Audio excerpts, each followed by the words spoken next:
সমাজ কল্যাণমন্ত্রীর ঘনিষ্ঠজনের দাপটে সামাজিক নিরাপত্তা ভাতা বিতরণের তালিকায় মোবাইল আর্থিক সংস্থা উপায়কে যুক্ত করার জন্য চাপ দিচ্ছে মন্ত্রণালয়। যদিও ভাতা বিতরণের জন্য যথেষ্ট এজেন্ট ও সামর্থ্য প্রতিষ্ঠানটির নেই, তারপরও তাদেরকে এই কাজে নগদ ও বিকাশের সাথে নিতে চায় সমাজ কল্যাণ মন্ত্রণালয়।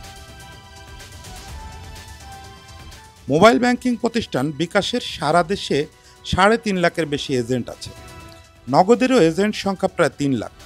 সেখানে উপায়ের সারা দেশে এজেন্ট সংখ্যা কয়েক হাজার মাত্র। অথচ এই উপায়কেই সমাজসেবা অধিদপ্তরের সামাজিক নিরাপত্তা ভাতা বিতরণে যুক্ত করার জন্য উঠে পড়ে লেগেছে সমাজ কল্যাণ মন্ত্রণালয়। তবে মন্ত্রণালয়ের এই চেষ্টার প্রবল বিরোধিতা করছে সমাজসেবা অধিদপ্তর।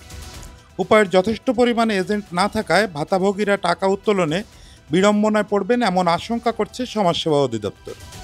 তারা এই দুশ্চিন্তার কথা জানিয়েই ইতিমধ্যে মন্ত্রণালয়কে চিঠি দিয়েছে। মন্ত্রণালয়ের অনুরোধের পর গত বছরই সমাজসেবা অধিদপ্তর উপায়ের নানা সুযোগ সুবিধা বিশ্লেষণ করে দেখে।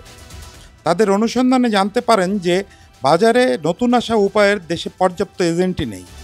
ফলে তাদের যে এলাকার দায়িত্ব দেওয়া হবে সেখানে ভাতাভোগীরা ভাতা উত্তোলনে বিড়ম্বনার মধ্যে পড়বেন।